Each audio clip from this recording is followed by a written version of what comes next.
Selamat datang kembali di channel kami. Semoga kalian sehat-sehat ya. Mari kita bercerita. Setiap tahun, Desa Karangjati selalu menggelar pawai oncor untuk menyambut bulan suci Ramadan. Barisan obor menerangi jalanan, tawa anak-anak mengisi malam, dan suasana penuh sukacita menyelimuti seluruh desa. Namun, di antara kerumunan itu, ada satu sosok yang tidak dikenali siapapun, berdiri diam, wajahnya tertutup kain lusuh. Tangannya menggenggam obor yang apinya nyaris padam. Tak ada yang tahu dari mana ia datang. Tak ada yang melihat kapan ia bergabung dalam pawai.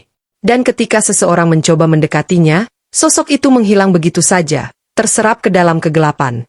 Sejak malam itu, pawai oncor tak lagi sekadar perayaan.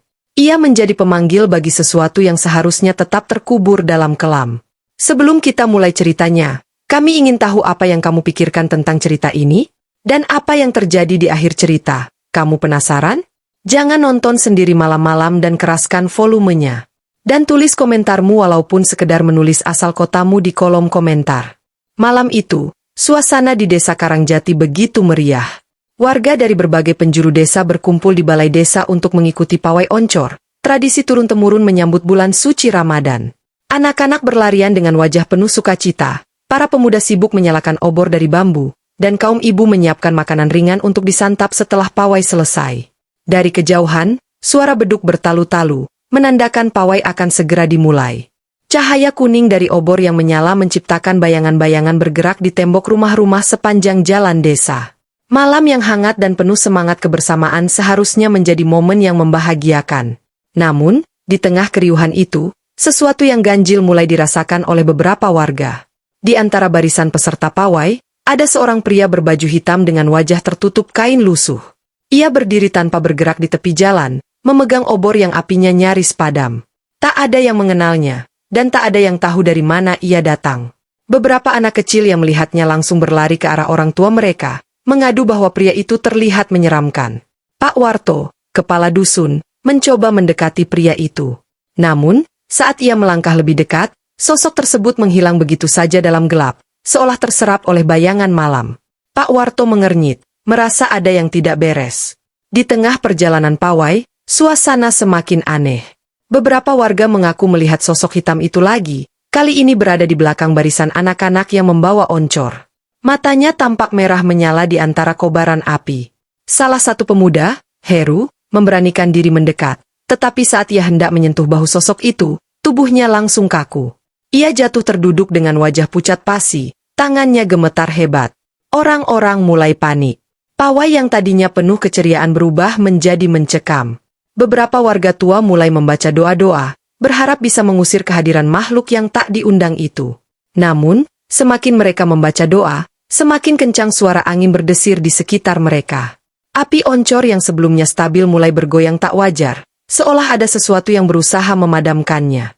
Lalu, terdengar suara tawa kecil, lirih, seperti berasal dari segala penjuru sekaligus. Seorang perempuan muda, Mbak Sari, tiba-tiba menjerit. Ia menunjuk ke arah sebuah sudut jalan yang remang-remang. Di sana, sosok hitam itu kini berdiri dengan posisi tubuh yang aneh, kepalanya miring ke samping, hampir menyentuh bahunya sendiri. Tak ada yang berani mendekat. Beberapa anak kecil mulai menangis, sementara orang-orang dewasa menahan napas, tak tahu harus berbuat apa. Namun, mendadak, sosok itu berjalan perlahan menuju barisan pawai. Langkahnya tak berjejak, seolah melayang di atas tanah. Setiap kali ia mendekat, api oncor di sekitarnya meredup, meninggalkan kegelapan yang mencekam. Pak Warto akhirnya berteriak kepada semua warga agar berlari kembali ke alun-alun. Pawai bubar dalam kepanikan. Suara sandal dan sepatu yang beradu dengan tanah bercampur dengan tangisan dan teriakan ketakutan. Setelah semua orang berkumpul di alun-alun, barulah mereka sadar bahwa sesuatu telah hilang, yaitu suara beduk yang tadi bertalu-talu. Yang tersisa hanyalah keheningan. Di sudut alun-alun, seorang kakek tua yang sudah lama dikenal sebagai orang pintar di desa itu mendekati Pak Warto. Dengan suara berat, ia berkata bahwa pawai malam ini telah mengganggu penghuni gaib yang mendiami jalanan desa sejak ratusan tahun lalu. Pawai oncor yang seharusnya membawa keberkahan, justru menjadi pemanggil bagi sesuatu yang tak seharusnya hadir. Sejak malam itu, pawai oncor di Desa Karangjati tak pernah lagi dilaksanakan seperti dulu. Warga percaya bahwa setiap kali obor dinyalakan dalam jumlah besar di malam menjelang Ramadan, sosok hitam itu akan kembali, berdiri di antara mereka, menunggu dalam diam, mencari sesuatu yang belum selesai. Malam itu berlalu, tetapi ketakutan tidak ikut menghilang bersama fajar. Keesokan harinya, warga desa Karangjati masih diliputi kecemasan. Banyak yang memilih tidak keluar rumah setelah maghrib, takut jika sosok hitam itu muncul lagi di antara bayang-bayang malam.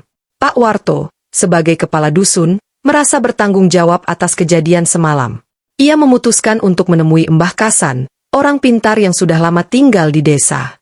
Rumahnya berada di pinggiran dusun, dekat dengan pohon beringin tua yang dianggap keramat oleh warga. Saat Pak Warto tiba, Mbah Kasan sudah duduk di serambi rumahnya, seolah sudah tahu akan kedatangannya. "Saya sudah menunggu, Warto. Masuklah." Pak Warto duduk bersila di hadapan Mbah Kasan, menghela napas sebelum mulai berbicara. "Mbah, apa yang sebenarnya terjadi tadi malam? Kenapa ada sosok hitam itu di pawai?" Mbah Kasan mengelus jenggot putihnya. "Apa kau masih ingat cerita tentang desa ini? Sebelum menjadi desa Karangjati, tanah ini dulunya sebuah hutan belantara. Dulu, ada sebuah padepokan yang dihuni oleh para santri.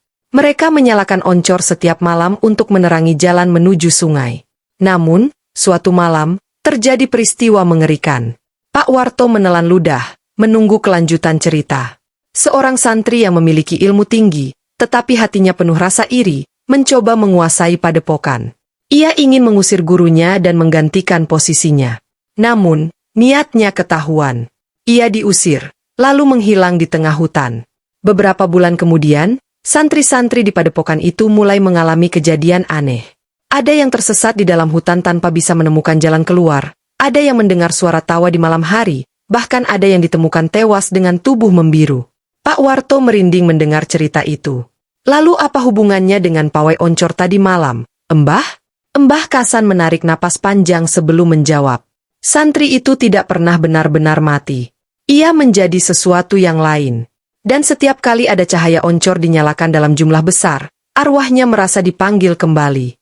Semalam, kau dan warga desa telah menghidupkan kembali kenangan dari masa lalu yang kelam." Pak Warto terdiam, mencoba memahami situasi yang dihadapi desanya. "Jadi, bagaimana caranya agar desa ini selamat, Mbah?" Mbah Kasan menatap Pak Warto dalam-dalam. "Kita harus melakukan ritual penutupan. Sebelum bulan Ramadan tiba, kita harus mengadakan selamatan dan membaca doa-doa agar arwah itu tidak kembali lagi." Pak Warto mengangguk. Ia tahu bahwa tak ada pilihan lain. 2 malam setelah kejadian di Pawai Oncor, warga desa Karangjati berkumpul di rumah Pak Warto. Laki-laki, perempuan, tua, muda, semuanya datang dengan wajah serius.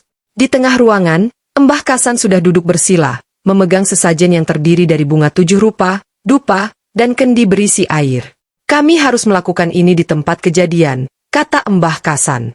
Rombongan kecil yang terdiri dari Pak Warto, beberapa pemuda desa, dan Mbah Kasan berjalan menuju jalan utama tempat pawai berlangsung. Angin malam berhembus pelan, tetapi ada sesuatu yang aneh. Suara jangkrik menghilang, udara terasa lebih dingin dari biasanya. Setelah menaruh sesajen di tanah, Mbah Kasan mulai membaca doa-doa dengan suara lirih. Asap dupa melayang ke udara, bercampur dengan aroma bunga yang samar-samar menguar. Semua orang menunduk, mengikuti doa yang dibacakan. Namun, tiba-tiba, angin bertiup kencang. Api lilin yang dibawa beberapa warga berkedip-kedip, hampir padam. Dari sudut jalan yang gelap, terdengar suara langkah kaki menyeret. Semua orang terdiam. Mata mereka terpaku ke satu titik. Di sana, sosok hitam itu berdiri lagi. Tubuhnya lebih jelas kali ini. Pakaiannya koyak, matanya merah menyala, dan mulutnya bergerak seolah ingin mengatakan sesuatu, tetapi tak ada suara yang keluar. Mbah Kasan segera mempercepat bacaan doanya. Tangan-tangan warga mulai gemetar. Beberapa di antara mereka menggenggam kain atau tasbih sebagai perlindungan. Tiba-tiba, sosok itu melangkah maju. Tubuhnya tidak menyentuh tanah, melayang dengan gerakan aneh. Setiap kali ia bergerak, udara di sekitarnya menjadi lebih berat, seolah ada sesuatu yang menyedot kehidupan dari tempat itu. "Jangan takut, jangan ada yang mundur," kata Mbah Kasan tegas. Pak Warto menelan ludah. Ia bisa merasakan keringat dingin mengalir di tengkuknya. Sosok itu semakin dekat, wajahnya kini hanya berjarak beberapa meter dari lingkaran warga. Mata merahnya menatap tajam ke arah Mbah Kasan. Kemudian, tiba-tiba, terdengar suara beduk bertalu-talu dari kejauhan. Suara itu bukan berasal dari manusia, tetapi bergema dari segala arah, seperti berasal dari masa lalu yang kembali menghantui malam ini. Mbah Kasan menaburkan air dari kendi ke tanah. Saat tetesan pertama jatuh, sosok hitam itu mengeluarkan suara parau, seperti jeritan seseorang yang tenggelam dalam kesakitan. Angin bertiup lebih kencang, membuat semua orang harus menutup mata. Ketika mereka membukanya lagi, sosok hitam itu telah lenyap. Hening. Hanya suara napas berat warga yang tersisa. Mbah Kasan duduk lemas, tetapi ia tersenyum. Sudah selesai, kata Mbah Kasan. Warga desa Karangjati pulang malam itu dengan hati lega. Sejak saat itu, pawai oncor masih tetap dilaksanakan, tetapi dengan cara yang berbeda. Mereka tidak lagi membawa oncor dalam jumlah besar di jalanan desa. Sebagai gantinya, mereka menyalakan lampion kecil di depan rumah masing-masing sebagai tanda penghormatan, bukan sebagai pemanggil. Dan sejak malam ritual itu, sosok hitam itu tak pernah lagi terlihat. Namun, setiap kali malam menjelang Ramadan tiba, sebagian warga masih merasa seakan-akan ada sesuatu yang mengawasi mereka dari kegelapan. Sesuatu yang belum sepenuhnya pergi. Malam itu berakhir, tetapi keheningan yang menyusul terasa berbeda. Warga desa Karangjati tidak lagi merasa ketakutan, tetapi ada sesuatu yang masih menggantung di udara, sebuah perasaan bahwa semua ini belum sepenuhnya selesai. Mbah Kasan merasakan hal yang sama. Ia tahu, meski sosok itu telah menghilang, ada sesuatu yang belum tuntas. Ada kisah yang belum selesai diceritakan. Beberapa hari kemudian, sebelum bulan Ramadan benar-benar tiba, Pak Warto kembali menemui Mbah Kasan. Kali ini, ia tidak datang sendiri. Bersamanya, ada beberapa tetua desa dan pemuda yang ikut dalam ritual sebelumnya. Mereka semua ingin memastikan bahwa desa mereka benar-benar aman. Mbah, apakah sudah selesai? Apakah jiwa yang mengganggu desa ini sudah benar-benar pergi? Mbah Kasan menatap mereka satu persatu. Matanya redup, tetapi tetap penuh ketegasan. Belum. Ia sudah melemah, tetapi belum pergi sepenuhnya. Ia masih terjebak di antara dunia kita dan dunia yang seharusnya ia tempati. Pak Warto dan yang lain saling pandang. Lalu, apa yang harus kita lakukan? Mbah Kasan menghela napas panjang. Kita harus membantunya menemukan jalan pulang. Jiwa itu tersesat bukan karena keinginannya sendiri. Ia dihantui oleh dendam dan kesalahan masa lalu. Jika kita bisa membebaskannya dari semua itu, maka ia akan pergi dengan tenang. Malam itu, untuk terakhir kalinya, warga berkumpul di alun-alun. Kali ini tidak ada ketakutan. Hanya ada harapan bahwa semua ini akan benar-benar berakhir. Mbah Kasan memimpin doa. Ia meminta kepada semua warga untuk memaafkan sosok itu, siapapun ia dulunya. Dendam dan kemarahan tidak akan membawa kebaikan. Hanya dengan ketulusanlah arwah yang tersesat bisa menemukan jalannya. Beberapa warga meneteskan air mata. Mereka tidak mengenal sosok itu, tetapi mereka bisa merasakan kepedihannya. Kemudian, saat doa terakhir diucapkan, angin berhembus pelan. Tidak lagi dingin atau menusuk seperti sebelumnya, tetapi lembut, seperti belayan yang penuh ketenangan. Dari kejauhan, ada cahaya redup yang perlahan-lahan menghilang. Mbah Kasan tersenyum. Sudah selesai. Ia telah pergi. Sejak malam itu, desa Karangjati benar-benar terbebas dari gangguan. Tidak ada lagi sosok hitam yang berdiri di sudut jalan, tidak ada lagi api oncor yang meredup tanpa sebab.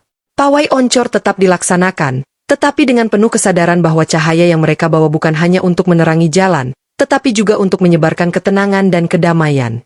Dan di setiap malam menjelang Ramadan, saat api oncor menyala di sepanjang jalan desa, mereka tidak lagi merasa diawasi oleh sesuatu yang menyeramkan.